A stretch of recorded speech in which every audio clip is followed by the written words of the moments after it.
Good morning, everybody, and welcome back. It's Paul Hill for Hot Stocks, and I'm delighted today to be able to host this next episode with accomplished investor Richard Crowe, alias Cockney Rebel on social media. So, welcome, Richard. Good morning, Paul. Yeah, Nice to well, see we've you. had lots. Yeah, we've had lots of big news over the last week. Not least the sort of the blowout numbers from AI poster child Nvidia on Wednesday, and then some very good figures from Rolls-Royce yesterday, which we'll dig into in a few moments. But before we sort of start, I don't suppose you could quickly give people a bit of flavour on your approach to stock picking, because it's been really successful over the last 20, 30 years. Yeah. Well, yeah, I've been doing it now for 25 years for a living, and mainly I I like to buy stocks that I understand. So just, I know people say do your research. If there's a lot of research involved, and you need to go everywhere to find out lots of data on a company, I find that I'm not going to find out enough information about the company that I need to know really for me. So I like to keep it simple and buy companies that I think I understand, that are pretty easy to understand. And I look for stocks that are recovery plays mostly if I can. That's my favourite area to not all recovery plays. I'm quite happy to hop on something that's got momentum, but they've usually all got to be heading in the right direction. They've got to be a recovery play that's bottoming, and basically try and keep my stocks down to about a dozen or so if I can.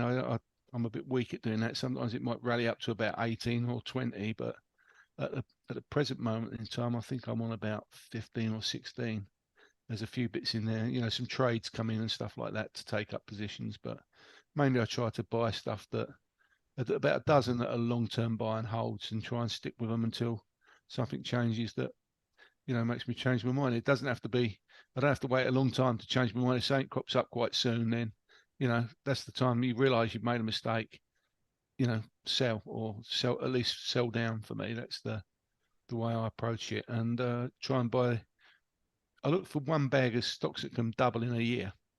I think if you've got a portfolio of a dozen stocks that have potential to double in a year, you only need two or three of them to come right, and you can take a hit on quite a few of the others. And that's my main way of approaching it. Try and find stocks that have really got the potential to recover, or go double in a year, and hope for the best that I don't get too many on the downside. Well, you've had plenty of good home runs there. What's your sort of sector preferences at all? Sort of like which areas do you like? You prefer? Yeah, I'm a bit Buffett wise on this. I like stuff that I understand. So it's going to be retailers, probably manufacturing companies, engineering companies. I'm not really into tech and stuff. I might do the odd couple of tech stocks, but other than that, I avoid oilers, miners, banks, farmers. Just leave all those alone, because there's too many mines in that field to play hopscotch in. Yeah, okay. And, it's stick to stuff where there's pretty moderate risk. Not, it ain't got to be low risk, moderate risk, but with a lot of reward potential as well. Yeah. I don't suppose you could just make sure when you're talking to your microphone, you talk into it, because you're sort of like drifting a bit as in like times. Sorry. I can hear you, and I think everybody else can hear you, but you're sort of like, you're loud when you move to the right, and then just sort of left. Okay. But see if I can do something about this. Yeah. That's probably a bit better. Yeah. So we've had lots of sort of trading updates over the last month, and some obviously results. So sort of what's the key takeaways you've seen at the coalface for corporates, particularly in sort of the UK and small cap land? Yeah, I think there's a few companies not doing very well, but I think there's a lot of companies out there that are doing well that are not being credited for how well they're doing. And with March coming, and we're going to have quite a few results coming up in March. It's always a big month, massive month, March, for results and trading statements. And I think when a few results come out, some people are going to get some very positive surprises on a lot of stocks, really. Yeah. Have we turned the corner? I think we've probably turned the corner. Like if you can believe, what was that? If you can believe Andrew Bailey, I think we've turned the corner. Retail, what was we last month? December was down 3.4%. January was up 3.4%. So across the 2 months, it's a wash. So people are not going to. I'm not getting excited about retail at the moment yet, because you've got to judge these things on a couple of months basis, but at least it was down for the first 3 months, first month, December, and then January was up 3.4%. So, it's in the right direction. You wouldn't want December to be up 3.4% and January to be down 3.4%. So I think overall retail's trotting along, probably doing a bit better than people expect. And I think there'll be some surprises in that sector because retail seems to be priced so lowly at the moment. Yeah, well, we've got a few of those certainly coming. Yeah, I'm with you. What it seems to be is that we've got the optics. We've had a strong sort of revenge spending on all things sort of travel and services over the last sort of 18 months. And and just before that, obviously on goods, which has shot up sort of just overall, consumption within the economy. And therefore, just invariably on a comparative basis, you're likely to see some technical weakness because you just got such extra consumption you've had over the last couple of years because of the pandemic and as we've come out. And therefore, for investors, don't be scared if you do see a sort of like a slightly softer like GDP number, because it's just a technical. It's not meaning the consumers cracking. It's just to me, it's a normalization of consumers. Would you agree with that? It's a normalization of spend rather than actually consumers really retrenching. Yeah, and when you consider the shock they've had with the interest rate rises and everything else, you've got to expect that at some point. I've read a lot about interest rates are going to come down later on, but the actual part where the interest rates went up, that's put a lot of pressure on a lot of people. But one thing I've never heard people mention is most of these people have had wage increases of around 10% or more over the last year. And if you've got a mortgage and your mortgage hasn't renewed, you've not had that extra cost, you've not had to pay out those extra, charges because you're fixed on a 3 or 5 year still down the line. But anyone who's got a mortgage, if you've had a 10% pay rise, your mortgage has effectively got 10% smaller, isn't it? Because everything's shifted on. Inflation eats away at the mortgage. So compared to your income's gone up 10%, but your actual mortgage of 130,000 has stayed at 130,000. So it shrunk people's debt as far as the actual capital goes, although the repayments for a lot of people have gone up. So some people are actually better off, that have got a mortgage and they've seen their wages rise and they're still paying the same mortgage rate. You raise a really good point. I've never even thought about that. Look, luckily I paid off my mortgage some time ago. Yeah. But you're exactly right. I mean, essentially, yes, with interest rates going up, the affordability on a monthly basis is tougher because you're having to pay a bigger mortgage each. But actually, because of inflation and because of house prices going up, your house is worth a lot more, and the cost of money is in real terms a lot less. And therefore, if you started with a £125,000 mortgage, actually 3 years down the road, in real terms, it's only now 100,000, even though you haven't paid it off.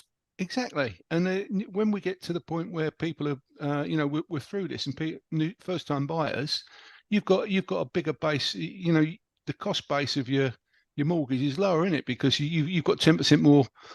When they go to your earnings, they say, well, we want 3 times earnings. You get triple the amount. Your earnings have already gone up 10%. You triple that, and so the amount of mortgage you're actually going to be able to have when you go forward is a bigger house, basically, or you're going to be able to get on the ladder easily. So I think house builders are probably oversold here. I should imagine, especially once you start getting the first tick down in interest rates, house builders are probably a bargain back in November. Really, that was the point at which they've done well since then, but they're probably still cheap here. Well, the moral of that story then is we've just got to lever up, haven't we? I'm going to go out this morning and buy 10 houses, I think. No, exactly, I'm not. Yeah. Well, if inflation takes off again, just sit back and wait for your mortgage to disappear. Okay, well, let's move to the stock we mentioned, which had some really good results yesterday, is Rolls-Royce. And I certainly called this one wrong because I remember they've got a rock star CEO who came in after Warren East, I think, back in January of 2023. This is the UK's biggest, really, sort of engineering company in defence and to aerospace and civil, as well as into military aerospace with the engines and stuff. And I called it totally wrong because he came out and I think he said something like "we're a burning platform" or had some sort of headline. And I thought, right, he's going to kitchen sink everything. And that should have been the moment. I should have bought on the sound of cannons because I got this wrong. Anyway, if you could take us through what your latest on this one is. Well, yeah, I read it for, there was 70 pence and he came in and said that as well. And I sort of thought, oh, God, that doesn't sound too good. And I actually waited. I didn't buy to about £1. I think I didn't buy to about £1.55 was probably the first. And I got some more about £1.70. This was probably last July time, I think. And Tufan Elgin Bigic. It's one of the challenges in life of saying his name. Turbo Tufan's easier. They call him Turbo Tufan. So it's quite, and he's come in there, and that's just what you want to see. If you're in recovery plays, you want to see a new ball, don't you? And I look for a new ball to come in, and he definitely had the city behind him, and he's done the things right straight away. And that's the last time I remember seeing someone like this was Harriet Green at Thomas Cook, and she came in and all the fanfare, and she bought like all the directors at Rolls-Royce have been buying shares for fun for ages. For about the last year and a half, 2 years, they've been buying so many shares. So the clue was probably there, really. They understood just how cheap they were and what was going to happen when the flights started coming back. And I put this down to you, one of your great strategies, because I remember being in the audience when you were sort of presenting this at Mello, your bowl strategy. And I should have, as I say, this was about when I saw it, and I thought, okay, well, he's going to actually tank this share because he wants to sort of reset the bar, reset his L tips. But actually, since that moment, it's just taken off. Do you want to take us through how you look at these sort of charts? Because I think it's a sort of like it's one of your trademarks, isn't it? Really. Well, I sort of discovered this. I never used to be a fan of charts when I first started, but when we got to the financial crisis, and I was watching, I'd literally gone all into bonds, and I was just holding cash, and I was just sitting there watching charts and seeing what I could picture possibly bottoming, and I stumbled across Rightmove's chart, which was 2008, 2009, and I could see this actual little bowl forming in it, and I'd seen a couple of others do this, and then they're taken off. Didn't really have the confidence to go in that big on Rightmove, but I bought some anyway. And I was talking to at the time David Stredder, who does Mello. I think we used to chat a bit then, and I said to him about it, and I couldn't find anyone who had a positive word for Rightmove. But when I looked at the numbers, they were on like a PE of 7, and so having ignored tech and all the new stocks for so long before that. Up until the financial crisis, because they just looked a minefield. I thought, there's something in this business. Anyway, I bought a small few on this little curve on the bottom, and it's just you see a nice rounded curve on the chart. I remember going to the stockbrokers and saying, "Oh, get me so many Rightmove or whatever," and the stockbroker there said, "Oh, mate in the office is just shorting them. He reckons they're going to zero." So we had a little bet on who was going to be right. Luckily, this guy betted on me. He said, I'll have a bet that I'm right and the other guy in the office is wrong. And pure luck, I just sat there watching it, and they just turned around. And you had about 4 years of just straight up on Rightmove. And then from that point onwards, I looked for these charts that did that. And so I've got sort of like a little formula that I look for, which is like a changing board, chart starting to bottom, directors buying, less negative sound from the company. And if I can get that with a bowl as well, I want a chart that's starting to go up. But if there's a nice curve in the chart as well, then I'd say 75% of the time they pay off as a rough average. Yeah. And that's all you need. It's not guaranteed, obviously, because if it was, you just buy bowls all the time and they'd all come right, and we'd all be having an easy life. Millionaires. Yeah, exactly. So, but if you do it this way and sort of you accept that, they won't always come good, they won't always be right, but the majority will. Yeah. If this is a particular stock I like and I see a bowl on the chart as well, that's a bonus.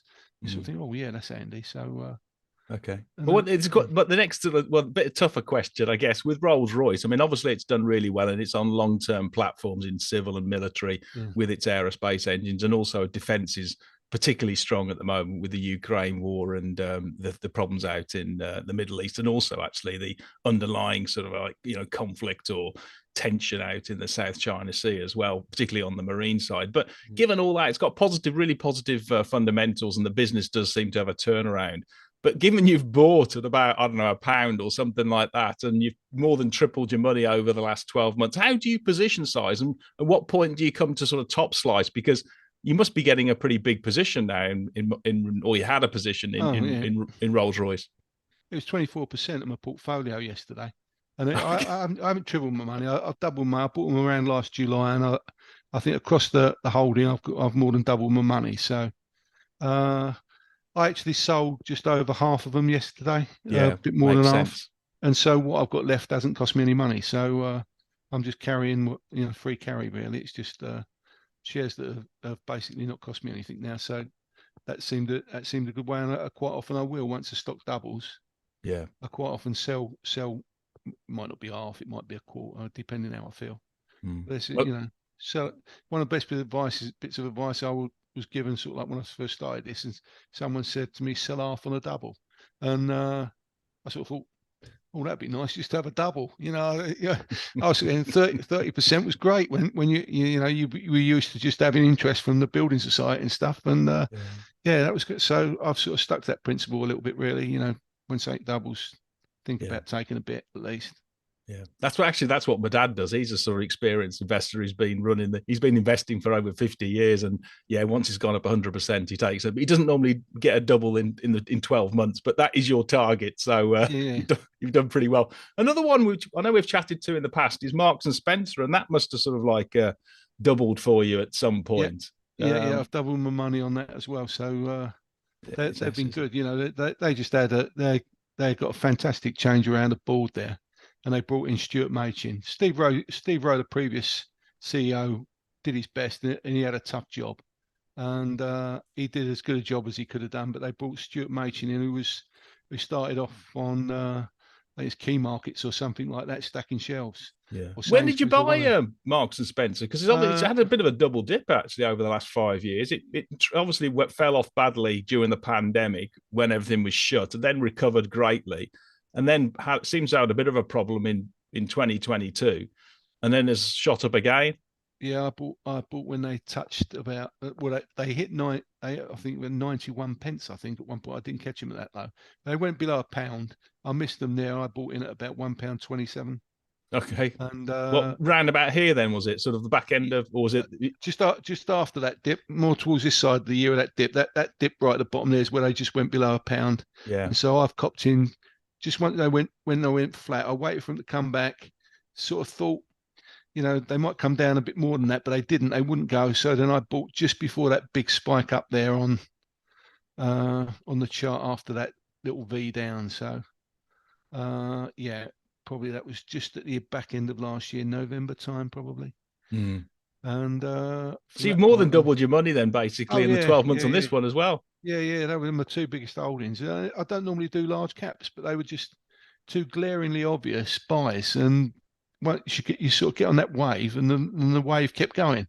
It's like these guys get out there on, down at Newquay, and you jump on a wave. You don't know how far that wave's going to go, and you just get carried along with it. And quite frankly, that's what happened with both of these.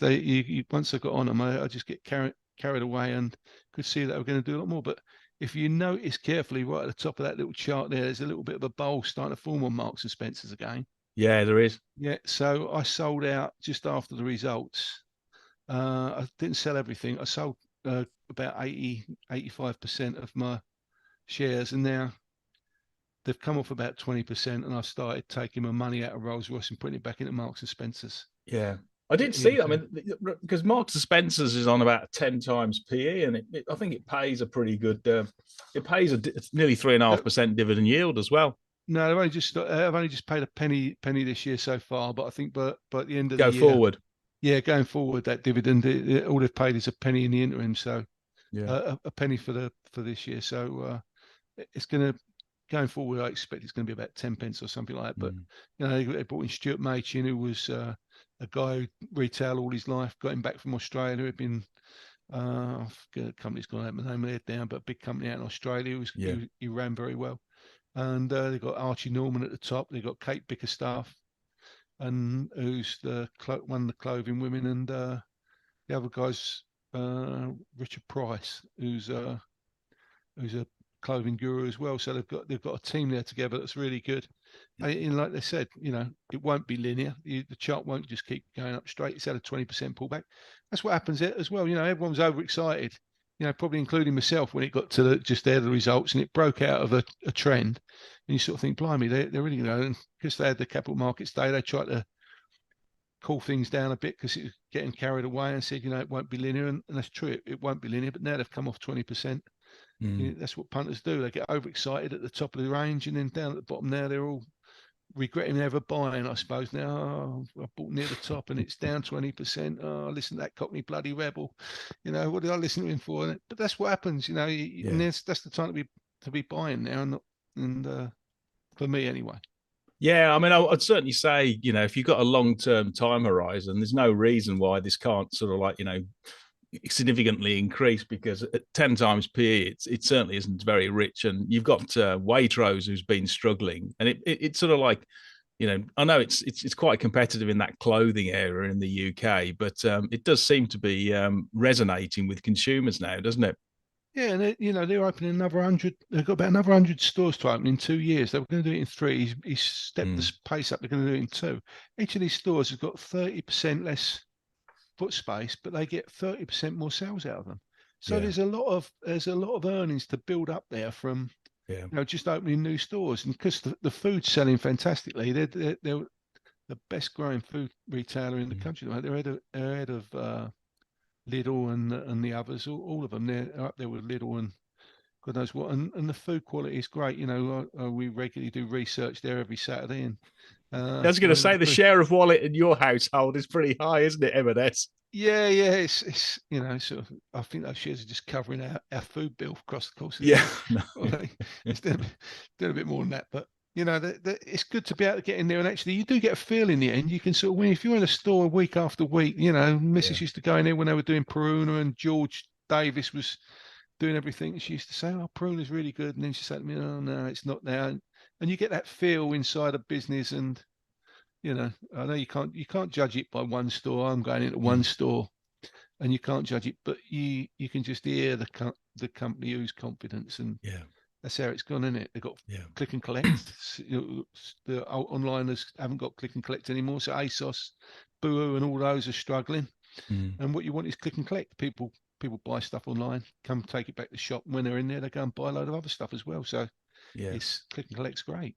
Yeah. Now my wife and my mother-in-law love it. So you're in pretty good company. Now I've got another one for you actually, which I'd just like to raise or highlight to investors is Mpac, and it's basically a small cap company, which is in a bit of I think it's your classic bowl format here when it comes to sort of like the shares. Let's just put the chart up. What it basically does is high speed packaging machines for sort of like the food and beverages and healthcare and biopharma. That's about sort of 80% of the business. So it's sort of like recurring revenue streams, or pretty organic growth from that. So those industry sectors, and also does a bit of energy.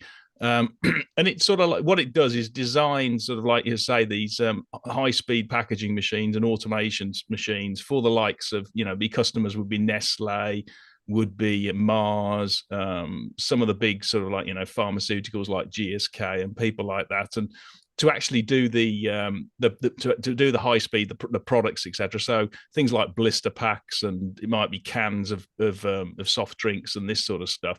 For blister pack for drugs and stuff, and these guys actually design it. It's sort of like 80 to 75% is a capital equipment, and about sort of 20-25% is servicing, which is sort of like repairs and maintenance and all this sort of stuff. So that's the sort of recurring higher margin.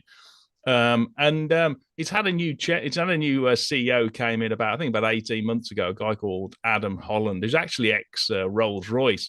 And he seems to have done a really, really good job, because as you can see, the shares have certainly improved sort of like the lows back in what before the pandemic, they were around about £1, and then they went to about £6, which was perhaps a bit sort of overpriced during the pandemic boom when everybody was sort of like, ordering from home and wanting, manufacturing and increasing capacity. And then because a lot of the actual manufacturing and capacity then came off during the pandemic, because they'd gone to sort of like, they'd put their packaging lines in, it then started to come down. And now he's sort of like, the share price has definitely sort of like moved. And if I put it on a sort of shorter term time horizon, you can see this sort of like, the bowl, which is actually increasing, and the sort of the long-term secular growth drivers associated with it are things like, reshoring, automation, productivity, because obviously their major customers want to reduce their headcount and improve their operational efficiency.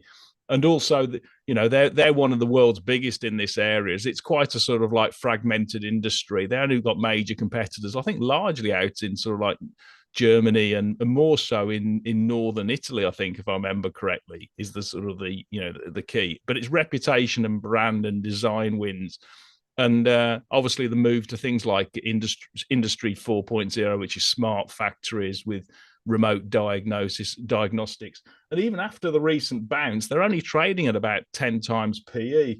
They're not paying a dividend yet, but their earnings are set to grow at sort of like, 15, 20% per annum. And the CEO has set him an objective to grow the top line organically 10% per annum and to deliver 10% EBIT margins, which is significantly higher than it has been. And therefore, if you put that through the model, you get a sort of like a valuation of over about £5.50, whereas the broker, you got equity development on about 480, I think, and the shares there at 370. I don't know whether you've ever had a sort of look at it and what you think of the bowl chart, because it seems to be I know it's turned quite a lot recently, but it's sort of quite. I don't own the shares at all, but it's quite an interesting play. It's still relatively cheap. Yeah, I know them quite well actually, because I've been invested in them a few times. I know them back from when there were Molins back in 2000. Yeah, that's right. Did smoking machines, tobacco machines, cigarette machines. Yeah, and sort of their factory actually is only about 5 or 6 miles from me at Saunderton in Bucks, and it's a great little company, engineering company. They make all these production lines for all sorts of, manufacturers. Yeah. And they really do have a good business there. I must have dabbled about 3 times buying them on the way that came down, thinking I found the dip. And each time I just realised a bit more news had come out and it was disappointing. And but one of the big things they've got is that Freya battery line. They're building a prototype battery line for, I think it's a Norwegian company, isn't it? Yeah, it's electric vehicles, isn't it? Batteries. Yeah, for electric vehicle batteries. And if they get that, then there's probably, if that all works successfully, then there's probably another few battery lines in the pipeline further down, which would be really big for them. But so having thought I caught them about 3 times on the way down, I didn't bother trying to catch them on the one before this one that bounced and they've nearly doubled. Yeah. So that's the sort of luck you have sometimes with these sort of stocks. But yeah, I like Mpac. Tony Steele was the CEO, I think, and then that's right. It's Adam Holland now. Adam Holland, yeah. He's sort of big. He was big into. I think he just came from JCB, but he's been at Rolls-Royce and Siemens, so he does seem to have a pretty good CV. Yeah, that's what you want. I always look when you get a new board in, you want to have a look and see where they came from and what's their history and stuff. And I think he's quite good.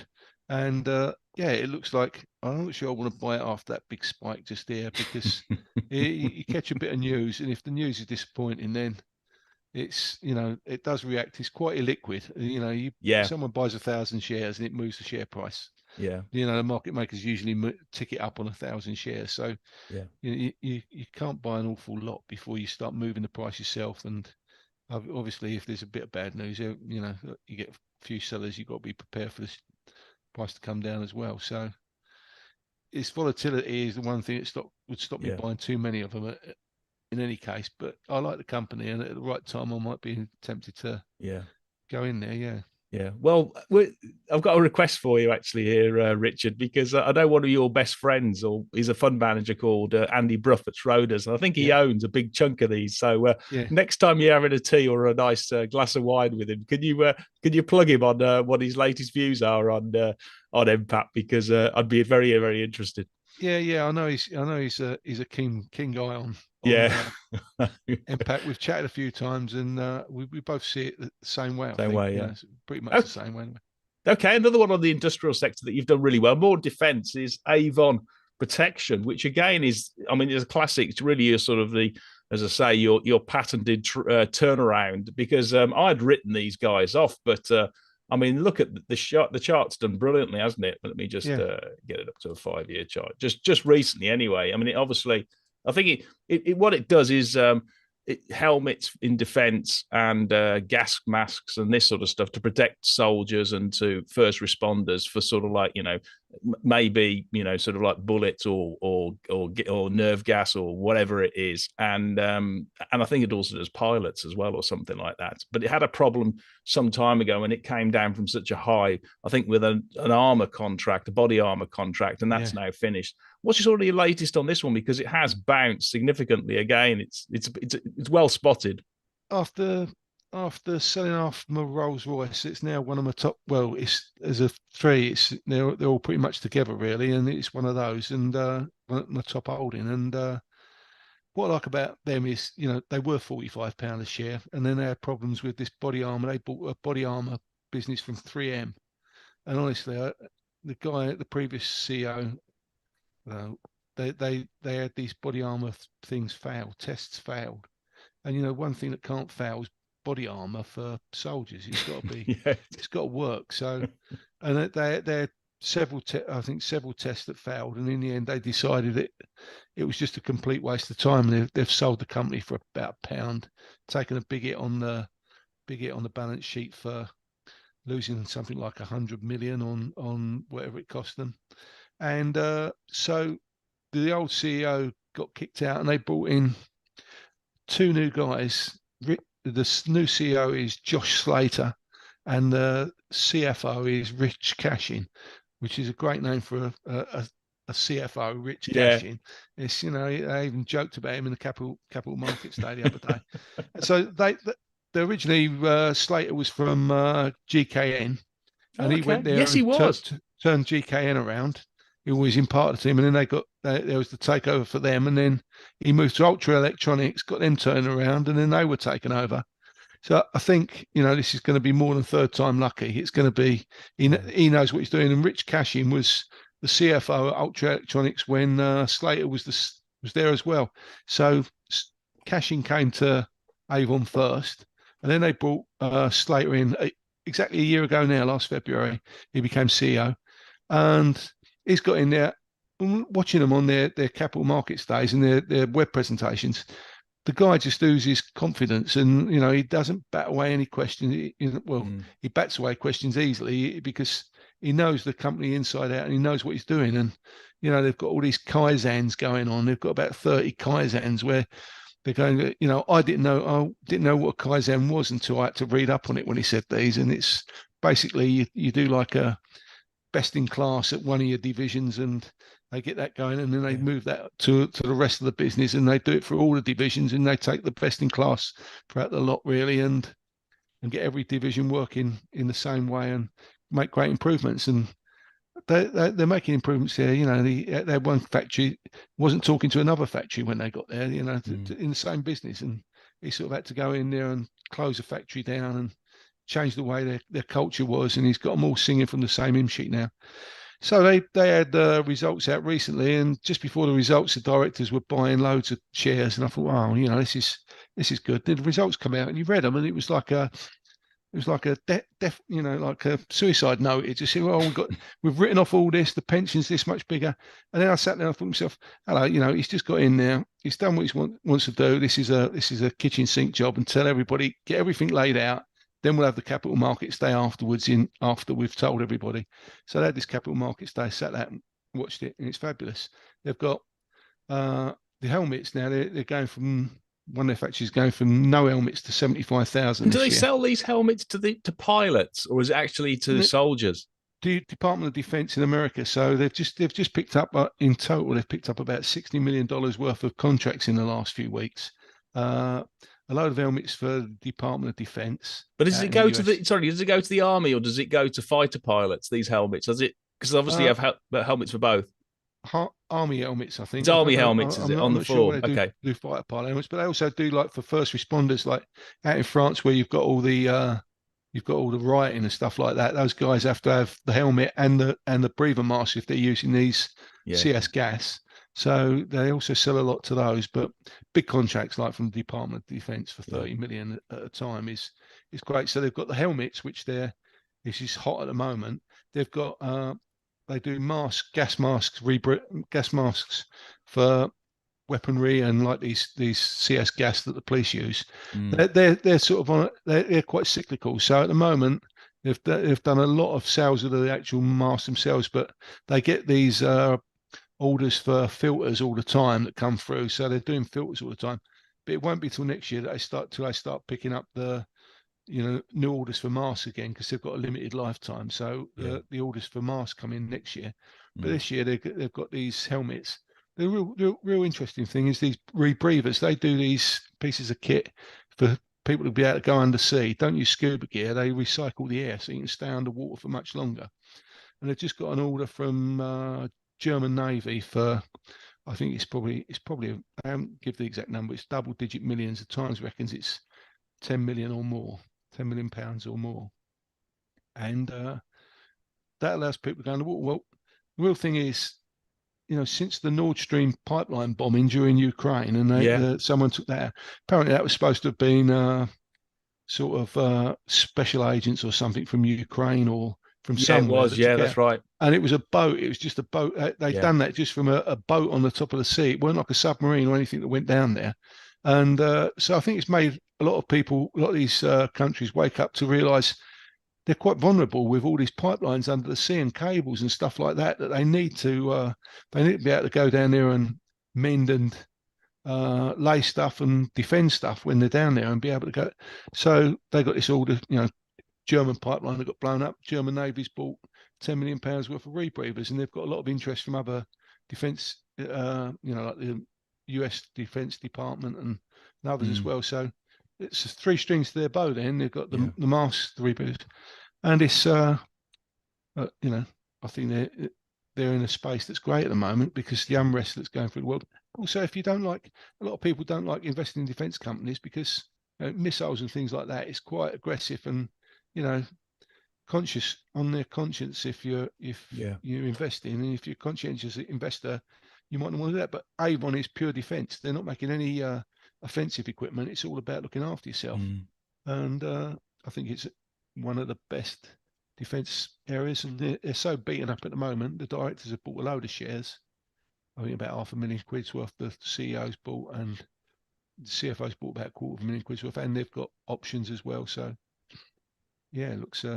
Yeah, I'm I with think you. it's Well, I mean, it seems to have lots of IPR. They're trading on roughly around about, I think it's about 25 times PE. So it doesn't look optically cheap. But I think this is the key for investors on a fundamental is the margins, because they bottomed out at 4% in 2022, presumably when they had that problem with the contract, and they seem to be heading up. And I guess the question is for high IPR type business like Avon, where can those track to? Because that really, you're going to get a double boost here. You're going to get top line growth with the defense secular, and then you're going to get the operating leverage kicking in, hitting out at your operating margin. Where do you reckon they're going to top out at? Or is there any targets that Josh has put us? Yeah, he reckons mid-teens, so 14 to 15% he's talking about. So yeah, I think they get to that, and they get the sales up. And, I think the sales could possibly really take off next year. Yeah, if they're getting masks, helmets, and rebreathers all starting to sell. Mm. And he's a guy who's been there. You've got to back these boards. If they've been somewhere else and they've done it, twice, you sort of think to yourself, well, they've got a track record, and sometimes you have to back a good board that knows what they're doing, have done it before. Yeah. And I just think when they get margins up, and he's found some fantastic cost savings, like the waste that save £1 million per factory just on waste that they were having, because and they've got a machine now that does these when they're building the helmets. They do them in about a tenth of the time. They've cut some time down by about a tenth of what it was. Yeah. And so all those things, and a guy who understands that, you've got to get everything working this way. And also I did watch a thing about him at one of these companies that teach you how to actually plan a business. And so you actually have a business plan. They were interviewing him. He obviously had been to those, and you could see that he sort of understands and studies actually how do you actually get a business turned around. So I just think he's a good guy to back, and they both look so confident on the Capital Markets Day. The atmosphere in the Capital Markets Day, you could tell all the analysts that were there were, they were all having a laugh, and it was that confident that the analysts were having a chuckle with them. And when you see that in a meeting and they're not on their back foot, you know that quite a few out there. I think Andy Brush just added as well, I noticed lately. So he went along to it, complained that the seats were so painful.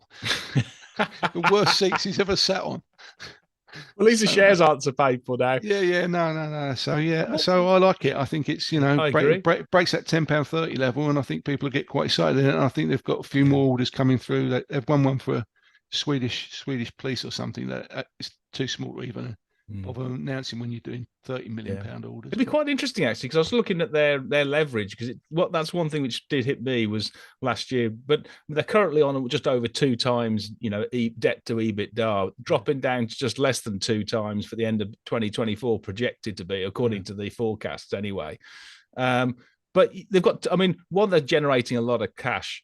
And also, I guess they could with the share price going up, you can easily just do a top-up placing if you ever need to. But I guess they don't need to anyway. Well, no, he's talking about cutting the debt from 80 to 60 at least this year. Yeah. So and then they're paying a dividend as well. So they pay like about 2%, somewhere like a 2% dividend at the moment. It's already been rebased, and I don't think there's financial worries there as far as having cash is concerned. No, I would agree. Only if they wanted to expand a bit quick. Yeah. They might need some more cash in, but they'd probably do that at a time when the company was, starting to hum, and they'll get a ready audience. Yeah. Well, we've had plenty of questions. I've got one here. It says, asking for, this is for you, Richard. It says, don't suppose you dabble with AIM shares, but I guess you probably don't, he says. But do you have any thoughts on React, which I think is an industrial cleaning business, I think. It's a small AIM stock. Yeah, they're a bunch of, I think they were on Mellow at one time. It's a little small cleaning. It's ever so small, isn't it? It's tiny. Yeah, I think from memory. Yeah, market cap is, what is it? Let's go to the summary. Only 15 million, yeah. Yeah, so, I did see the guys on there, and it's a nice little company, and they're sort of, the shares have gone well, actually. They have done quite well, and I think they're probably, if you're into small shares, and basically it's too small. I always find stuff that's too small to hold a meaningful amount, and if you hold a meaningful amount and something goes wrong, then you're stuck with them. And I don't like being stuck with little tiny companies. I like them to get over that, get beyond this a bit, really, as an AIM company now. I fiddled with them 10 or 15 years ago. Yeah, I'm with you. I like it. It's a good, solid business, and it seems to be doing pretty well. The optics and the chart seem to be doing pretty well. I think they're a good management team, but 15 million, I would struggle to get volume like you, and struggle if I wanted to sell. I'd just take the shares down. So I think it's one of those things you just can't. Me and you just can't invest in these kind of business, so it makes it tough, doesn't it? Really? Yeah, it is. It's difficult. Yeah. So I try to. Yeah. Okay, another one in the AIM that was it called? Michael might be interested in is Aurrigo International, which basically, and the reason why I highlight it, because it is a hot stock sort of like program, etc. The reason I highlight it's been one of the few successes of the IPO world, because I think it listed at 48p back in September 2022, and what it does is basically it does autonomous cargo and baggage handling sort of what they call vehicles at airports, and it's just been steadily getting a real sort of momentum with contracts, mainly trials, but now moving into sort of real live deployments. First one with the Singapore airport, Changi, and then has also recently done it with Schiphol, Stuttgart, Munich, and also has really flagship agreements with British Airways, AIG, and also with a UPS, I think, as well. So it has real technology, and I've done a bit of research on this one into the market, and what it seems there isn't actually anybody else out there that does this. And what that sort of like screams to me is that yes, it's a small business, and I mean, it's still going to have to sort of probably raise more money to grow. But what's really interesting is that it seems to be, becoming effectively the de facto standard. And once you become the de facto standard, a bit like, I know you don't like them, but Teslas, then essentially you become the industry leader. And as the market grows, people migrate. The barriers to entry increase because not only do you have the technology of the vehicles, but more importantly, you have the reputation and the data associated with all those trials. I don't know whether you've ever had a look at this one at all, but yeah, I think it's about 47 million market cap. They do a bus that takes about 10 people, I think. They've got an autonomous bus. I Yeah. think it's electric, autonomous bus that takes 10 people. 10 people on a bus with no driver on an airport. What could possibly go wrong? Probably better than having a driver, actually. Yeah. Well, so I don't know what happens if you've got 10 people on the bus. In a car, when they do these on autonomous, you still sat at the steering wheel. You can take over control if you had to. Yeah. Who takes over control on a bus if you've got 10 people on it? Do you have a nominated driver if something goes wrong, or do you fight for the driver's seat? Who's the best driver? Do you have a vote? There's a lot of questions to be asked there, isn't there? If they're the only one in the sector as well, is that for a reason? Is it because you might be a pioneer, but often the pioneer doesn't make it today? It's the, Betamax VHS syndrome. You can pilot these things. So with my skeptic hat on, I say, how would I feel about being driven across an airport on a bus that had no driver? And on the bull side, I mean, again, I'm looking at it top level like you. If I was an airport or a BA, etc., and you own all, was it Terminal 5 at Heathrow, etc. But if you were an airport, okay, there's going to be huge investment you're going to have to make to put in autonomous vehicles if you want to do it, okay? Because you're changing with your people, because there's obviously a disruption because the union and environment. You've got to basically do all the safety and the checks. So they're going into it on the belief that it will work and it's going to be a real benefit because there's so much change and switching costs associated with it. So they must be, and it isn't as though these are small airports. We're not talking of sort of like, down Exeter Airport. We're talking Stuttgart, Munich, Schiphol, one of the biggest airports in the world, plus Changi out in. I mean, what that says to me is that why do they go to a small company like this in the UK if they haven't got if they haven't got something special? Yeah, like I say, it may be that they're the one company in the world that's doing it. Nobody else has decided to do it. They're the first. There's always got to be someone that's first, and it wouldn't be surprising if it was a British-based company. I just, this could probably go up as long as people believe in it. On AIM, as long as people believe the story, they haven't got to make profit. Yeah, and you can believe a number, and as long as you can do it, and it's unproven, isn't it? If you're the sort of person who's got faith, and you've got the faith, and you back small companies like this, and you tell your grandchildren at some point that you made 200 times your money on it, and it's one of those things. Yeah. The majority of them you don't, do you? So, and it just depends. Is this the real deal? I'd find it hard to decide whether it's the real deal or not at this point, or whether it was a vehicle for getting lots of people to invest money in, and the directors make money, which is often what happens on AIM as well. So well, I mean, as I say, we'll wait and see. No doubt about it. 50 million market cap. It's interesting. They've just done a placing before Christmas, I think, at £1. So they've raised the secondary, which is to say we've got to tip the hat to the box to the actual management team, because they're one of the few IPOs that have doubled the money in 18 months. So Yeah, that sounds like a classic sort of like, Cotley Rebel stuff.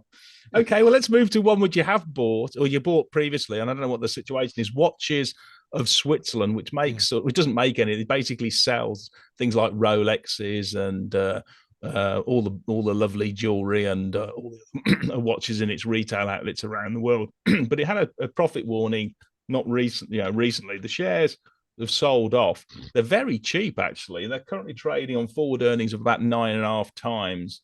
And they've got a strong balance sheet. So what's your update on this one? And obviously the shares fell really hard, but it's now yeah. started to get that bowl format. Yeah, well, I wouldn't say there's a bowl on there, but they have bounced. I bought the share. I watched the shares go down and down. And I bought when they made a bit of a bowl, and I hadn't bought an awful lot at that point, but it was enough. And then the directors came out and said, "Oh, we're doing okay actually, and we're going to do so much in sales." And when I calculated it all, what they were actually saying is, second half they were going to do 15 million more in sales than they had done in the previous year. Well, sort of I looked at that, and the brokers will come out with buy recommendations as well, and £10 targets and stuff. And that looked great. I thought, I really thought this is it. You've got the chart, like I say, you watch a bowl, they're usually good. And they've come out with this trading statement as well. Fantastic. But I track the price of Rolex online all the time to see what Rolexes are doing. Why'd you do that? Well, it's You're not looking to buy, are you? Well, no, I'm there watching watches of Switzerland, and 50% Okay. of their sales are Rolex watches. So I was keeping an eye on the Rolex charts as well, and the chart on the Rolexes had started to turn up as well. And I thought, directors coming out saying they're doing better than expected. They bought about £500,000 worth of shares themselves just a month before. The chart had done a bowl. They come out with a trading statement ups. Away it goes, fantastic. Well, from that point onwards, after they said that, Rolex share price started turning down again. I was watching it, and you sort of think, oh, that doesn't look so good. But the directors have come out and said things are great. Carry on. So I stuck with what the directors have said, and it carried on falling. I was watching the Rolex chart go down, and at that point, I should have really seen alarm bells and said to myself, something's gone wrong here. But having the directors so recently say to you, things are much better, you sort of think, there's something else to this. Maybe there's a bid for watches of Switzerland, or there's something I'm not reading. I'm watching the Rolex price, but there's other stuff going on. They were opening some new stores. They bought a load off of who was it? The big store in the high street, one of the big high street retail. They bought about 14 jewelry stores, and they're getting more into jewelry. So I thought, well, although jewelry prices sales weren't doing well over Christmas. Anyway, I'd got to the point where I thought to myself, I should at least just halve these soon if this chart doesn't pick up again. And then the next morning they came out with a warning. And so I was caught there with a lot of them. So the gains that I had made were all wiped out, and I lost a fair bit more as well. It wiped out 3%. So that was the drop here, was it? Sort of early mid-Jan when the trading statement came out. I think probably around about. I think I sold out around about 430 odd average, somewhere around there. So you're not in them anymore then? No, on that warning, I decided that's it. I'm not sure I understand the business, or I trust the directors to know what they're doing. If it's that volatile that things can change in a month like that, they obviously haven't got an handle on what's going on. So I sold out at that point, took a loss, wiped 3% off my portfolio that day, and that was a big hit. But that's what I get. If you buy shares that you expect to double, you can make 3% in a day easy and lose 3% in a day, and it's just part of the move on. Forget about it. Don't get beaten up emotionally about it, because your next trade you'll just go and be so beat up that you won't go and make a good decision. And you'll sort of something good will come along, and you'll say to yourself, oh, I'll only buy a little bit, and you'll think to yourself, oh, I should have gone in there like I would normally have gone in. And so don't let the emotion attach to it. It's just part of what happens now and again. You get one wrong. No, I've done it many a time. I mean, my portfolio, I can easily lose 6 figures in a day. It's not. That's a regular occurrence.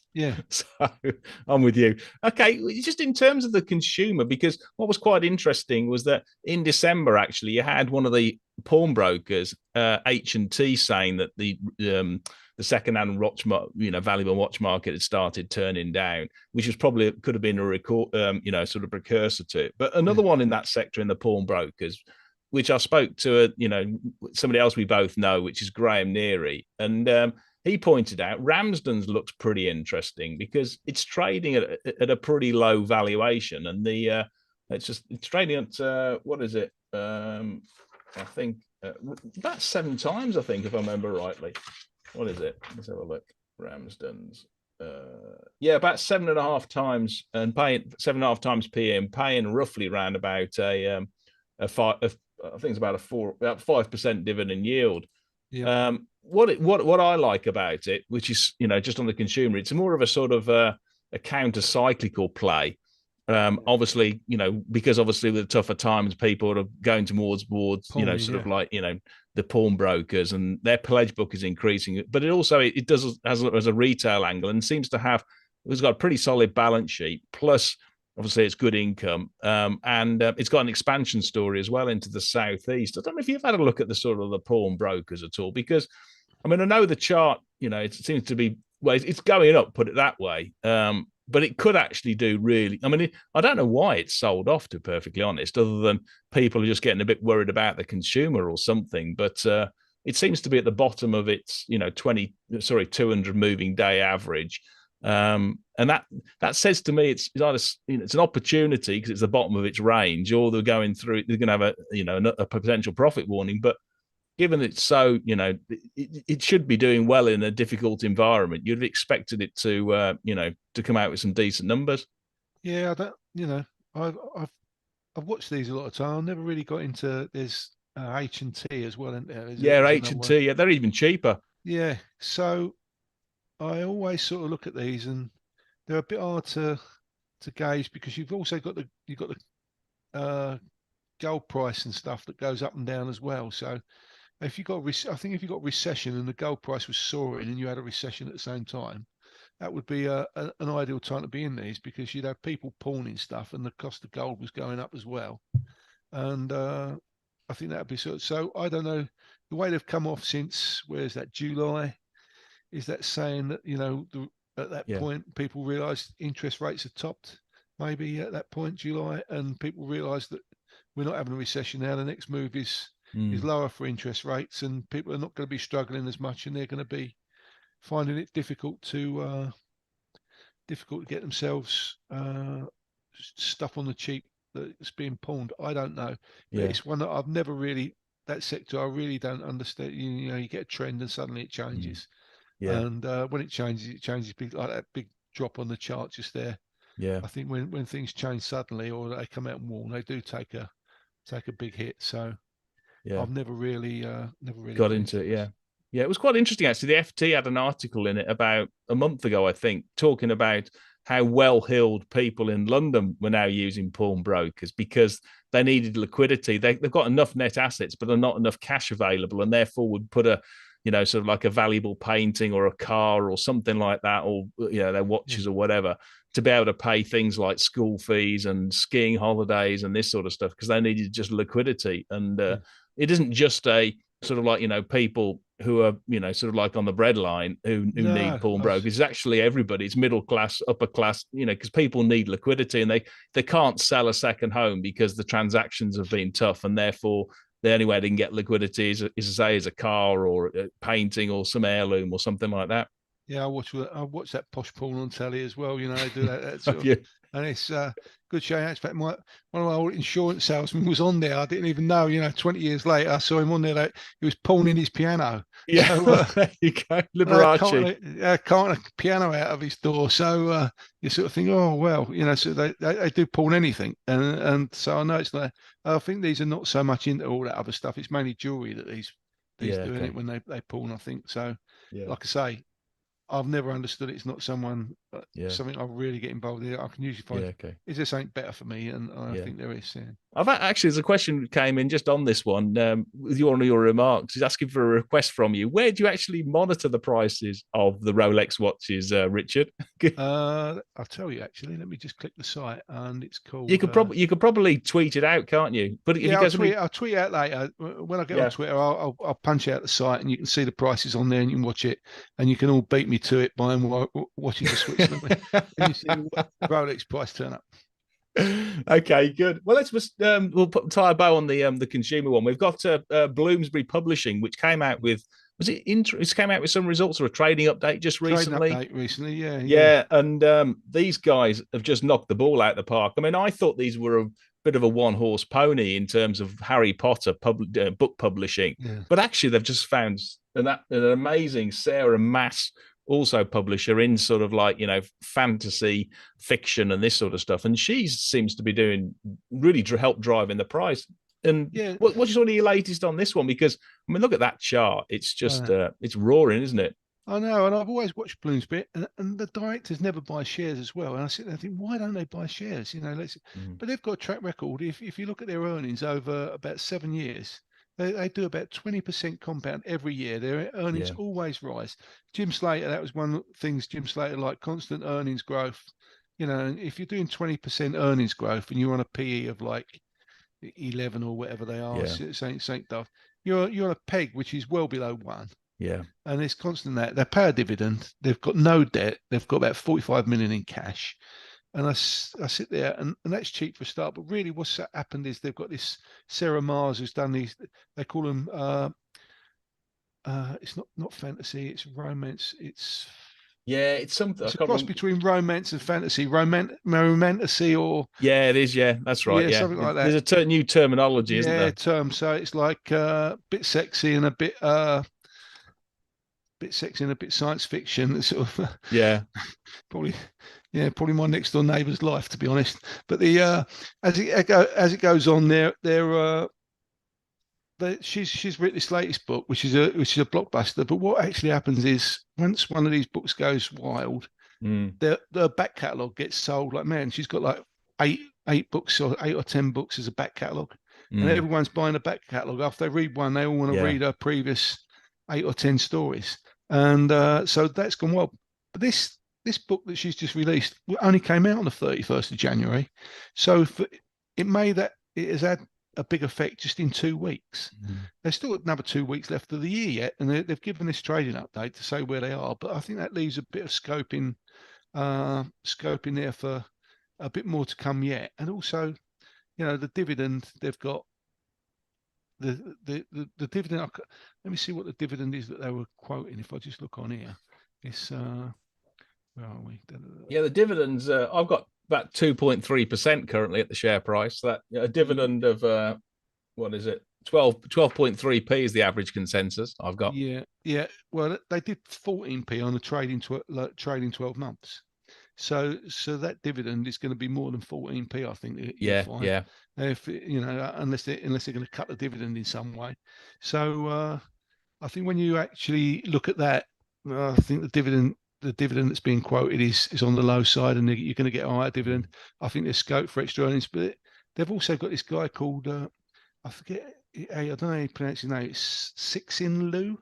It's like Cixinliu that they noticed. Well pronounced. You're good at these, aren't you? You're good at that Turkish CEO for Rolls-Royce. Cixin Liu sounds like a lot of people in a toilet to me. I know. So too many people in a toilet. So he's got a novel that's going to go out on Netflix middle of March. Yeah. So, and he's got a back catalogue of about 10 books. And I think when they get to March and the film's a big hit on Netflix, it's a trilogy or something, and then people want to read his back catalogue. But they also do a lot of academic books as well, which are really doing well. So it's not just these romantasy books that are doing well. It's that as well. They're going to have probably about 60 million worth of cash next year that they can reinvest. They can give a bit to shareholders, and they can use to promote the business. And I just think the EPS has come in.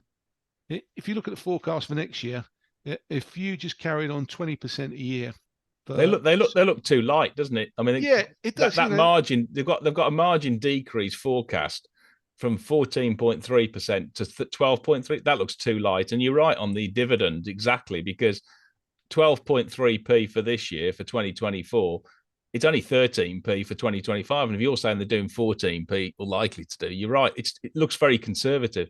it is. The dividend's conservative, and the earnings. If you just priced in 20% earnings per year as they've done every year, that's all that's being priced in, despite the fact they've just had a real bumper this year with a bundle of extra cash coming in as well that they're going to reinvest. So every way I look at it, the forecast going forward under the value, I think they did something like 42 pence earnings in the second. They've just done 42 pence earnings in the second half.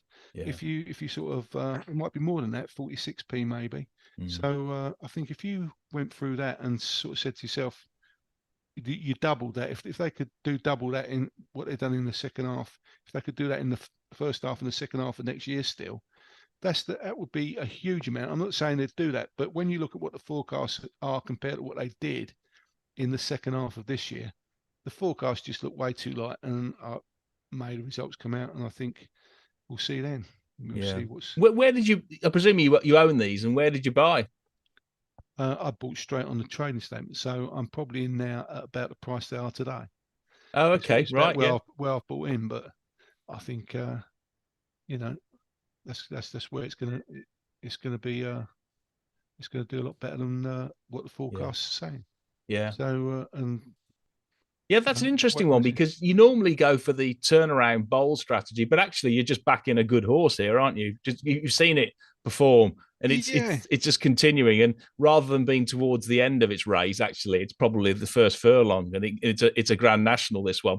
And always I've sat there and thought, why it does so well. Why doesn't the share price ever reflect that?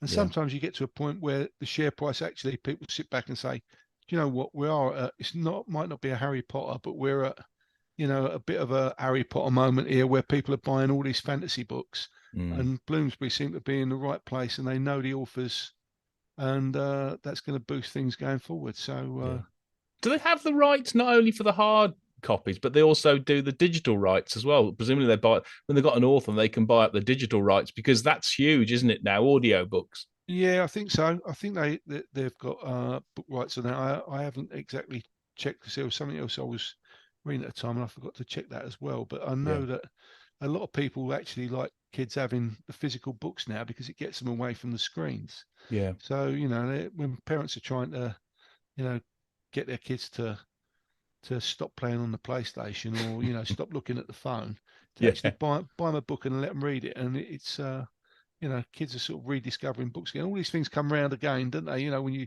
rediscover retailers in the high street, and you rediscover books, and you rediscover Hornby trains, and all the things come round again at some point. And you want to be riding that when everybody suddenly starts buying physical books again. If that happens, then but there'll be a point, whether this is it or not, I don't know, but a bit of an interesting time to take a punt on them anyway, I think. Okay. All right. Well, slightly move sectors now to sort of infrastructure. We've got I know Kier is one you've had a look at before. Let me just put it up. It's basically one of the big UK contractors, and went through had problems with its balance sheet, because obviously some of the contracts went pear-shaped about 4 or 5 years ago, but has started to recover.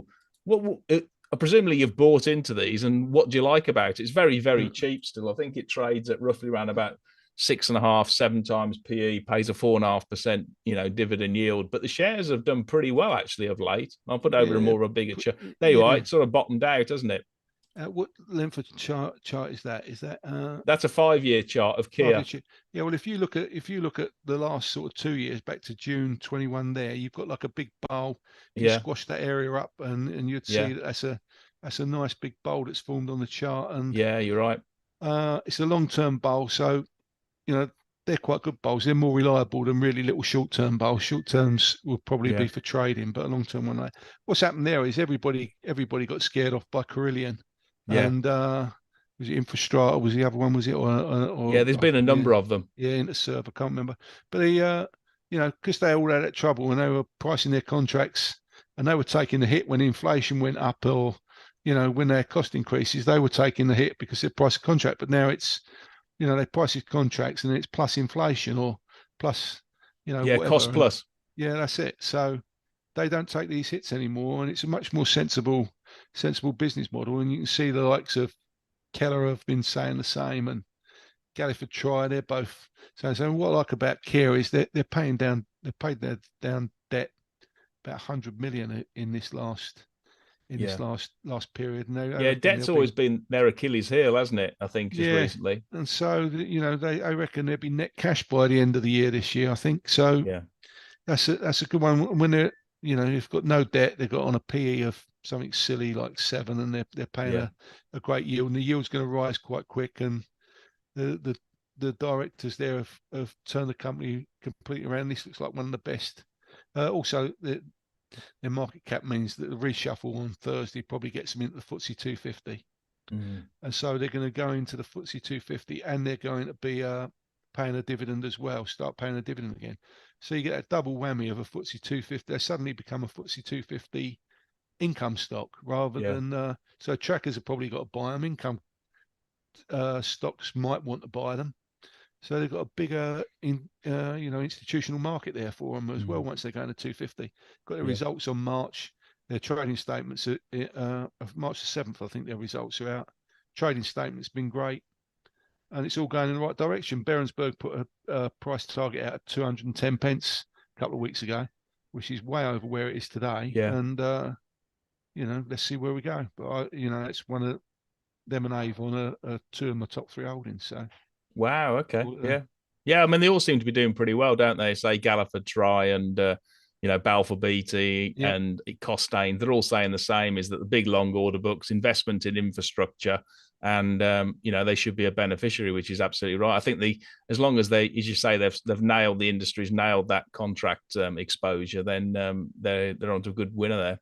And these have got a load of HS2 as well. And the good thing is it's all Birmingham downwards. It's not, they weren't involved in pricing up stuff up north. So, and they bought Buckinghamshire, Bucks Construction, I think it was, that they bought, which had got a lot of HS2 contracts. They got that for peanuts, and just looks right. So we'll see where we go on March the 7th when the results come out.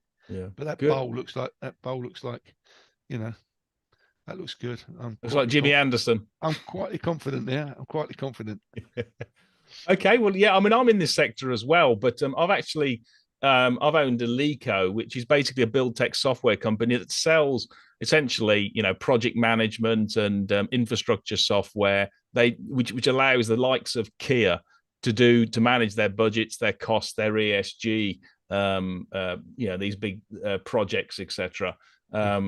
And I've owned this one since 2015. This is my second biggest stake, but it's a software company, and it's had a sort of like it's transitioned from perpetual licenses over the last 2 years to SaaS, and it's just coming out of that SaaS transition. And given that move to the cloud, then it should generate revenues of 10%, 15% per annum over the next 3 or 4 years. But with 90% gross margins, you should see a real sort of like kicker to the bottom line. And I'm projecting that, they'll do basically, earnings increases of 20, 25, perhaps even 30% over the next compound over the next 3 or 4 years. And when you look that through the lens of a PE of 19, the PEG ratio gets down to about 0.7, 0.8. They're trading around about sort of 2 times sales, just less than, that. They've got they've got 10 million of cash on the balance sheet, 13p. And when it comes to sort of competitors, the likes of Autodesk, Nemetschek, and Bentley Systems, they trade on sort of 5 to 10 times sales. Also, they trade at sort of 20 times EBITDA. These guys are on about 9 times, 10 times EBITDA. So I think, at some point, these guys, they're going to re-rate, and it could happen quite quickly because the market is on show me mode. It wants to see the growth. But once you start seeing the prelims come out and the interims later on, you'll start seeing that benefits of the transition coming through this year. So I would highlight it. I mean, as I say, I've been in this now for 8 years, I'm willing to hold for another 8 years because I think this is just going to track up. I have a price target of roughly around about 127, I think it is.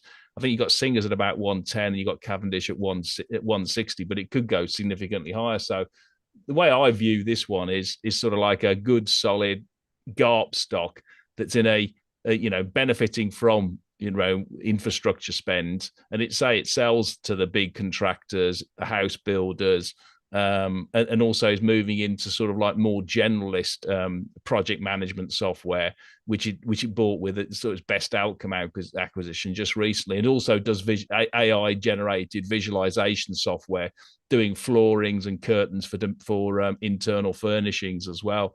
That's how I'm sort of playing. I don't know if you ever have a look at this one. It's just sort of more tech, so you may not be that comfortable with tech and software. Yeah, I've looked at it quite a few times. I've never owned it. I've sort of looked at it quite a few times. It's always looked at it. They had a great rally from that 40p up to £1.50 when it that low down here, which was, and yeah, it's always looked at a good company. I've just for some reason I've always sort of bought it, and it sort of looked like it was fully priced, but then it carried on going up. Yeah, and I think probably because it's software involved, I weren't quite sure. Not totally sure that I understand. I understand these guys that, the actual construction bit. I know when they, I understand putting all the metal in the ground and everything else that they do, and it's right in your face. Software, I never know what the competition's like, but they've been going for a long while, and that's a good track record. And there's been a bit of volatility there, and you're buying it on the lower side of where it's been. Yeah. And I would think, looking at that chart, probably the year or two, you probably are up to 152 quid, maybe. Yeah. No. Yeah. Yeah. And if they get bought out, it'll be over 150, I'm sure. Yeah. And there is consolidation in this industry. The retention rates are very high. They're roughly around about 95%. They rarely lose any customers. The only reason why they do is if one of their contractors is taken out, is basically have a merger, then you might get it because people move to another, just naturally move to another software. But the stickability is just tremendous because the barriers to entry on it. Yeah, interesting. Okay, well, let's just move to another one. You've got into sort of the really in the sort of the industrial side is Ashtead Tech, which does sort of like plant hire for oil and gas in the North Sea, and also does offshore wind, I think, implementation, does marine sort of hiring out plant and equipment to these big oil companies and offshore wind companies. But it's been a rocket ship, hasn't it? Because I think it listed a few years ago. Come on. Yeah, it's my third one at the top. That Ashtead, Kier, and Avon. Yeah, are all my top three holdings. And Ashtead is just they've been growing earnings at about 100% per annum. And they're still doing it. And they do it through acquisition, and so buy to build.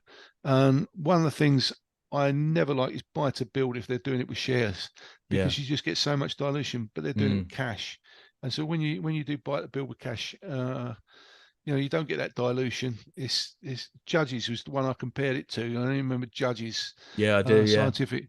I bought them at £1, and now they're what I've actually just been buying them back, flipping well, 103 quid in it. So it's and I sat there. I did well out of them. I bought them at around £1. I sold them at between 8 and 15 quid, I think. So they were a great buy. But I just looked at their chart recently. Anyway, I'm getting off the point there, but they're a buy to build without using shares. They use cash, and that's it. That's the one buy to build model that I like. And they're growing earnings at 100% per annum. They just bought this Ace Winches. Yeah, and I don't believe all that's priced into the price at the moment. They bought that on such a great valuation. And even now, if I look at them, the PE's. Where's the PE? Let me just have a look again. The PE is about 18, 19, I think. Yeah, and for 100% per annum earnings growth.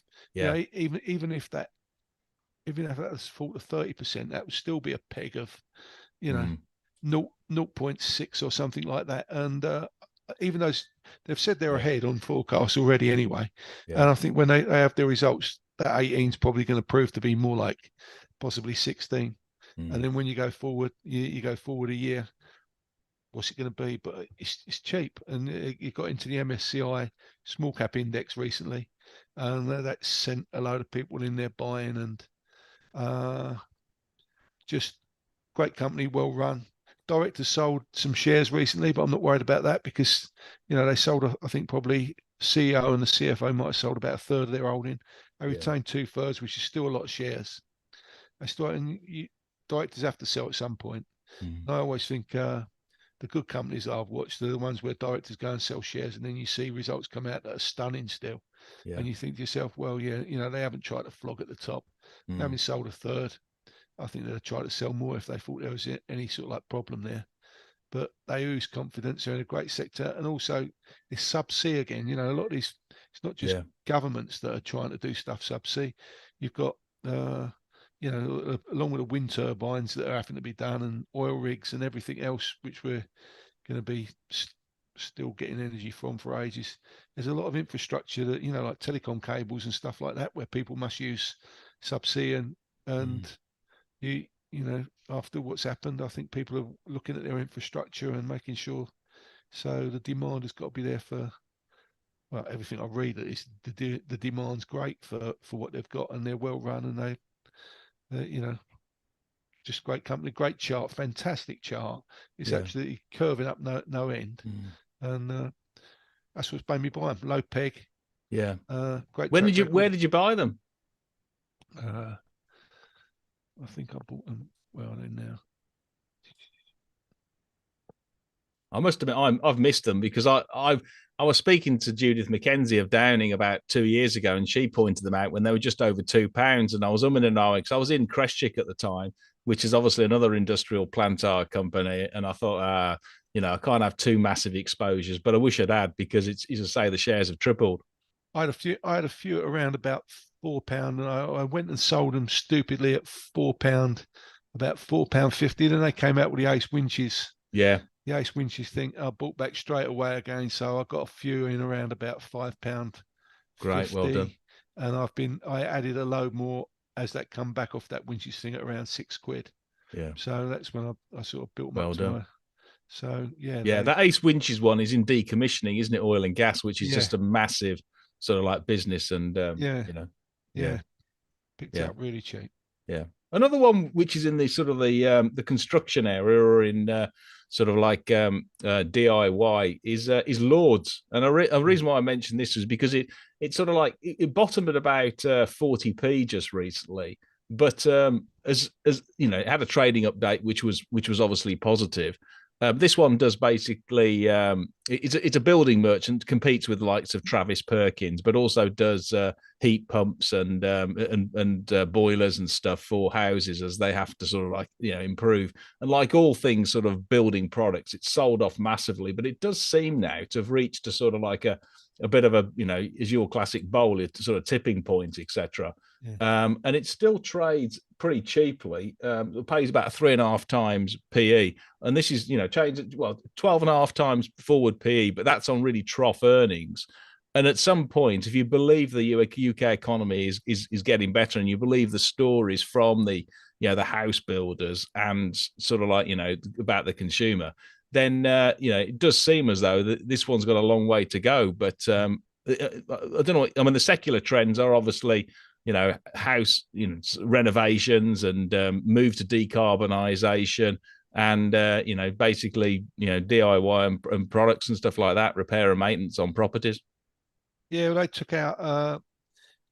We built this house 4 years ago, and I was using Lords then. They're my local. What they like? They're good actually. I like them. I've been into them, and I liked them better when they were Kings Langley, because I knew the guys in there more, and they were sort of more. But it's basically the same guys in there, and they bought Kings Langley Building Supplies. Then they had the roofing company as well that had the roof tiles, Advanced Roofing around here.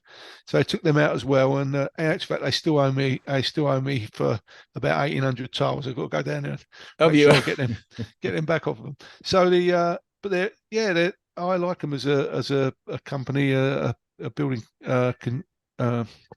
supplies business, and I actually I sort of made me look the other day. It's like they've got the place they've got near me.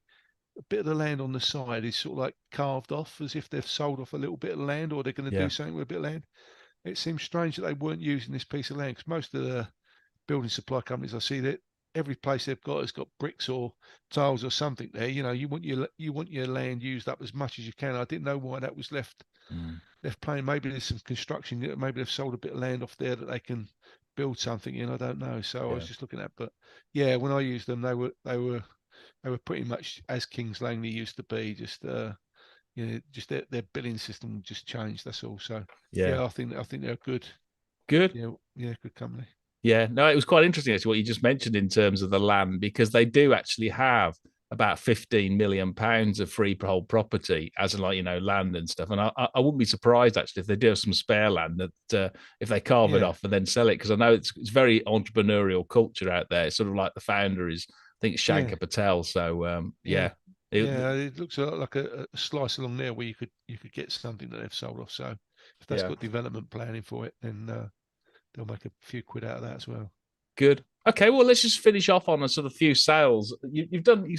What's the sort of situation with Card Factory? Because last time I spoke to you about 6 months ago, it was obviously your biggest position. You had about 30%, but I'm guessing you've sort of like steadily sort of top sliced that one. I'm completely out of Card Factory now. Yeah, I sort of sold. I've done all right out of them. I was in them from about 50p, and on average, I bought a few more up. I think my average was about 60p in the end, and so I sold out at somewhere.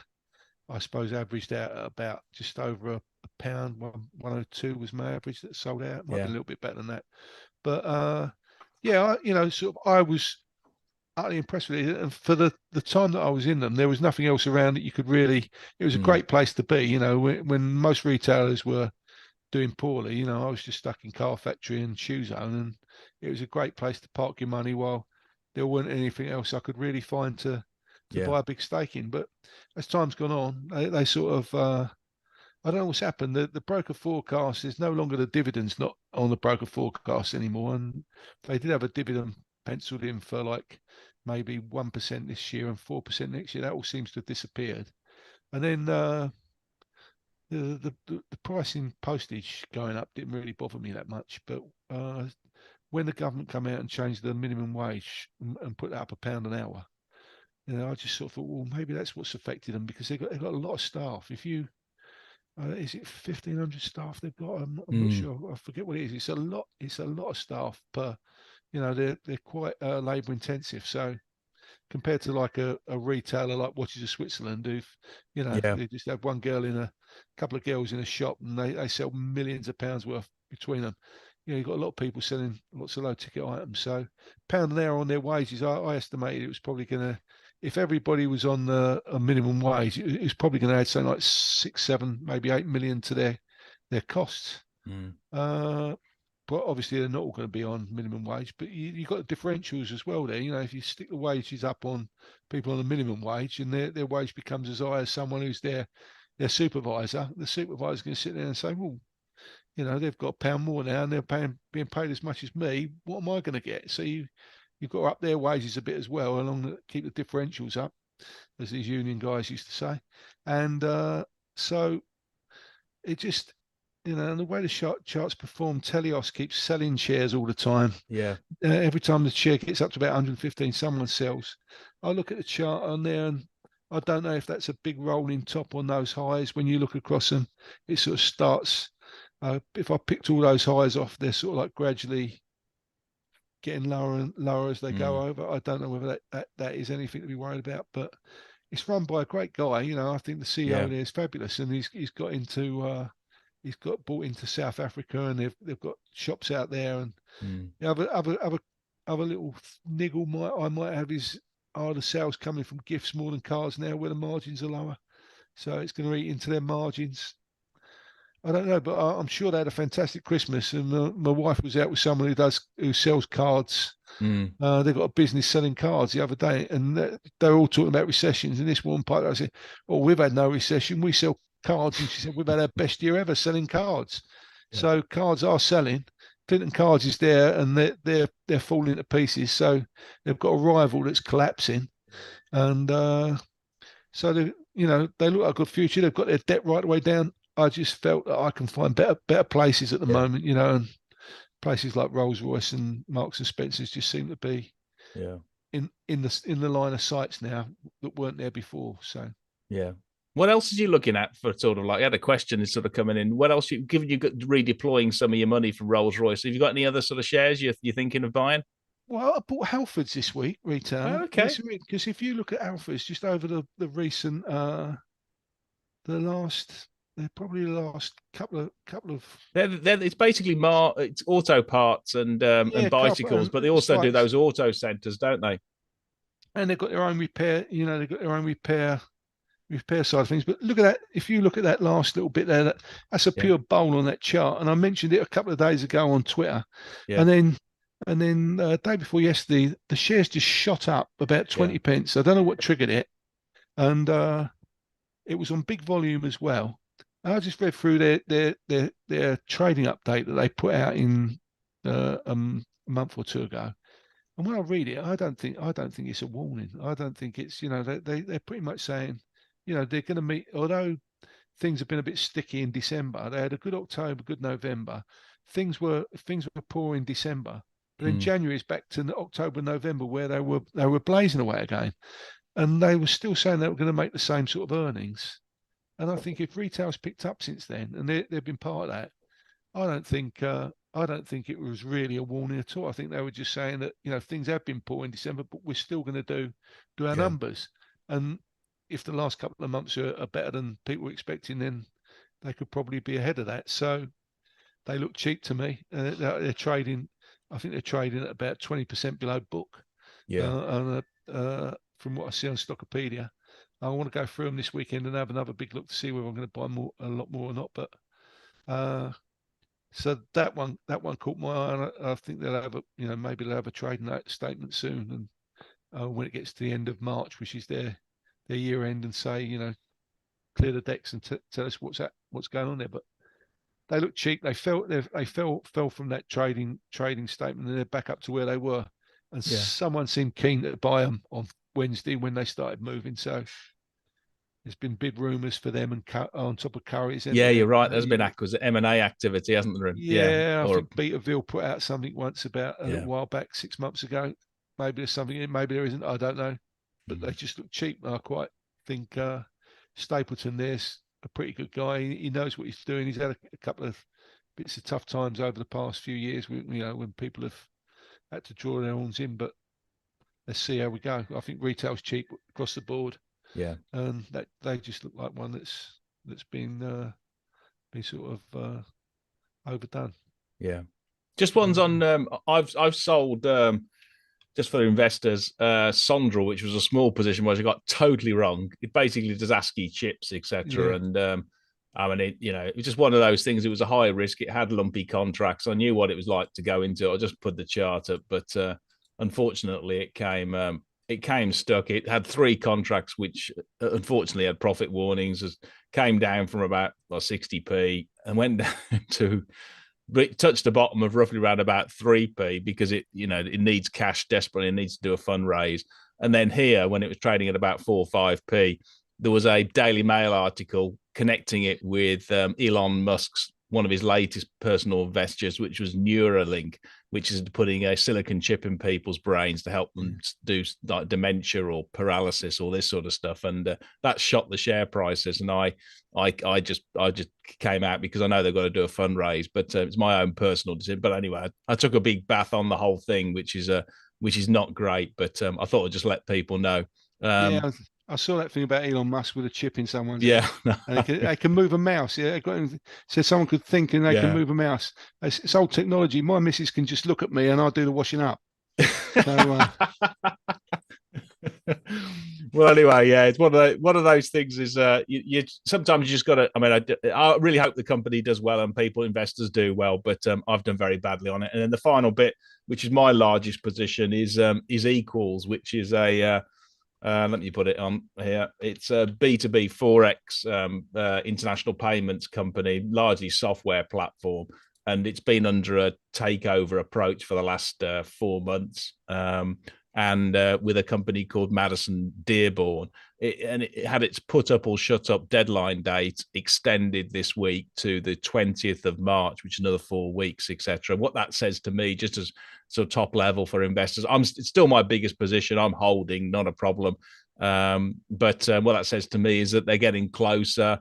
They're sort of still dancing over sort of like, the price about what to submit it to sort of to shareholders as a clearing price. They may even be waiting for the prelims to come out, which is will be in April, etc., to see the final ones for 2023. But after 4 months of a takeover, they're clearly Madison Dearborn and any other partners who may or may not be out there would have put up quite a bit of time, effort, and money into completing this deal. So they must be relatively keen.